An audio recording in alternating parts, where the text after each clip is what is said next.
Going down to Jerome's. So we're 7 practices into the Minnesota Vikings 2024 training camp. Team has a day off today, back at it tomorrow. And of course, you talk about the highlights, like the main winners, J.J. McCarthy, of course, rookie quarterback, Jalen Speedy Naylor, again, another one. Hopefully he can stay healthy this year, as well as, of course, other first-round pick, Diamond Dallas Turner. He's looking really damn good, man. So, of course, the stars have come out, but what about the fringe roster guys? Like, what about the guys bottom of the 53, guys on the practice squad, guys fighting for jobs and livelihoods? That's what I'm more interested in training camp. Well, but besides talisman on the edge and also future franchise quarterback. So here are 9. Fringe roster players who've really stepped up and greatly enhanced their chances to remain in the sphere with the Minnesota Vikings. First up, number 1, Tristan Jackson. So I feel like Tristan Jackson's been around forever, right? He was a favorite camp target of Kirk Cousins from back in the day, and the pride of Syracuse, the pride of Michigan State. He's very well liked and beloved in the locker room, and he's always been a guy, fringe roster, practice squad, makes some plays last year, caught a touchdown against the Falcons last year, but he has really been he and Lucky Jackson, the two Jacksons, have really been the apples of J.J. McCarthy's eye, working with the twos, and I think that chemistry can't really be slept on. And Jackson, it's a bit of an uphill climb in that receiver room, but I actually do think that Tristan could be a little something here, where I think it's pretty clear that Jalen Naylor is wide receiver 3. They love Brandon Powell. Trent Sherfield has done pretty well as well, but I think that if you're going for one spot, say if the Vikings keep 5 receivers on the 53, I actually think that Tristan Jackson could be in that mix for numero 5. Next up, another guy who could be in that mix for numero 5, Deshaun Jones. So Jones, who is a UDFA out of Maryland, super smooth route runner, great hands as well. Like, didn't test the greatest, didn't have the best metrics out there, didn't put up eye-popping stats, but you're betting on traits, and Deshaun Jones certainly has a bulk of those, and that's why he was a very high-priority UDFA, $225K guaranteed coming out of Maryland, and basically like starting out with the 3s and the 4s right away, but working his way up. Had a fantastic red zone snag from J.J. McCarthy in the Reds in 7-on-7 drills, and I actually do think that Deshaun could be something. I don't know, like, would you say right now that he could make a case for the 53 if they keep 6 receivers on the roster? Maybe,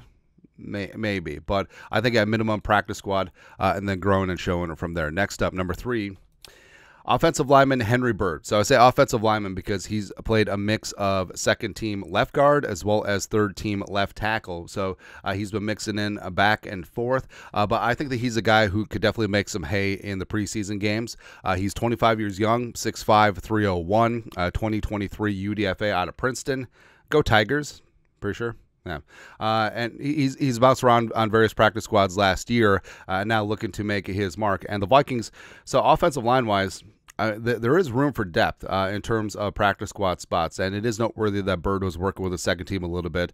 I think that they do like his versatility. I believe he was a left tackle exclusively at Princeton, but just go from there. Next up, number 4, sticking with the O-line, Michael Juergens, baby make it smooth like lotion. So Juergens, 7th-round pick out of Wake Forest, was a very highly touted guard, also has some center experience. So he's been sort of moving all over the place as well.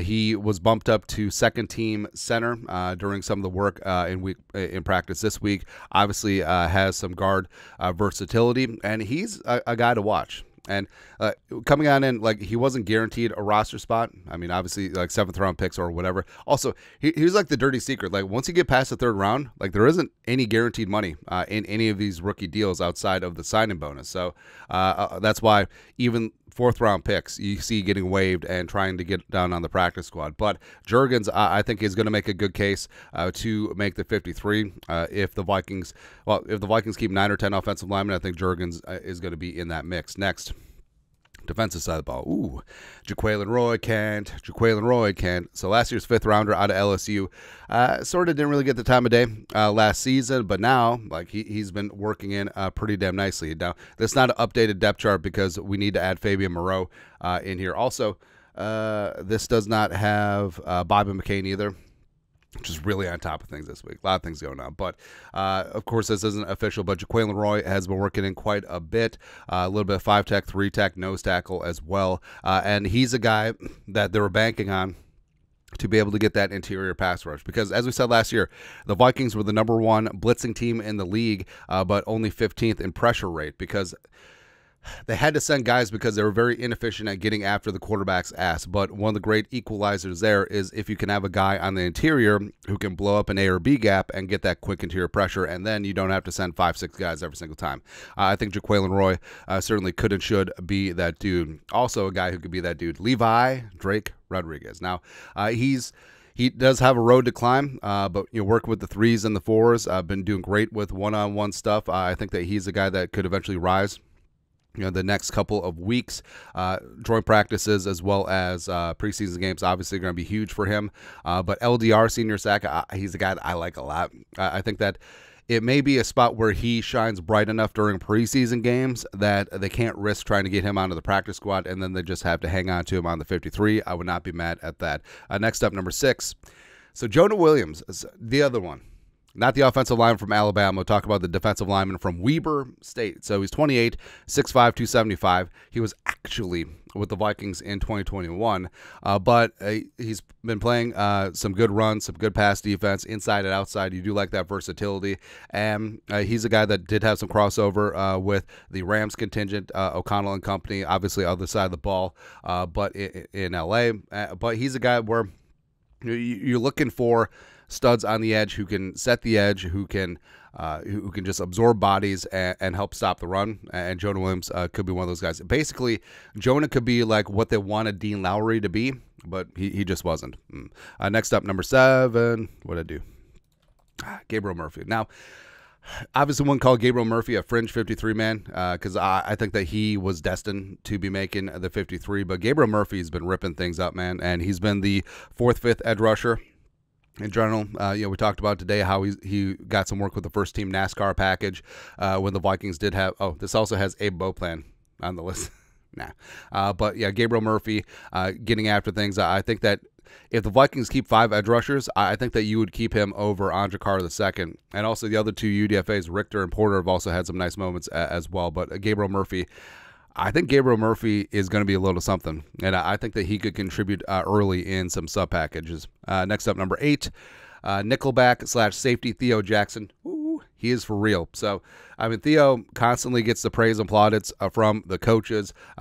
Coach Matt Daniels talking yesterday about his courage, about his versatility, about his contributions on special teams, and I do think that since the Vikings are in an interesting spot defensive back wise, like Theo Jackson can play some safety, he can play some slot. Wouldn't be shocked if they kick him outside as well. Same thing what they've done with Jay Ward and potentially what they're going to do with Cameron Beasley Bynum, like he mentioned. So I like Theo Jackson a lot, and also I think that Theo is probably going to make the roster. If given the choice, like you're going to take Theo Jackson 10 times out of 10 over Lewis Seen, but and also given the fact that Beasley is out of contract, I want him back, but also Harrison Smith probably going to retire. Theo Jackson could be a starter next year, very, very plausibly. Next up, number 9, Fabian Moreau. So Fabian Moreau is so recent, he's not even on the step chart, right? But Moreau, who, as we said, 5th team in 5 years, but he started everywhere he's gone. Press man, cornerback specialist, came in off the street and was working with the ones a pretty good amount on Wednesday's practice. So he's a guy that is a good fallback option. I mean, just someone is like, hey, you go cover the X receiver, and that's your guy, and that's it. Like, didn't even know the defense. It's just like, whatever. But he's a veteran. He's a pro's pro, and I do think that he could have some staying power as the Vikings try to figure out what the hell is going to go on in the cornerback room. Also, bonus, speaking of what the hell, 10, Caleb Evans. Now, generally, you wouldn't say that a guy who started intermittently over the last 2 years should be a fringe roster guy, but he was, right? But given the Vikings' injuries in the cornerback room, we said this a bunch, Evan stepping up and being good solves a lot of issues. And he's strung together a couple nice practices this week. He's got the size. He's put in the work in the film room this offseason. He's adept at press man coverage. And I think that second year with Flores, first year they're just trying to sort things out and get a feel for each other. And now I think that Evans knows exactly what's being asked of him. So I think that I'm still holding out hope for Evans. Way more hope than Andrew Booth Jr. Yeah, but I think that, again, Evans being good basically solves all the problems. That's it. But that's it. Fringe roster guys who've really stepped up at Vikings training camp so far through 7 practices. Let us know your thoughts. Our thoughts, comment section below. You guys are the best. You know what to do. Skull production value.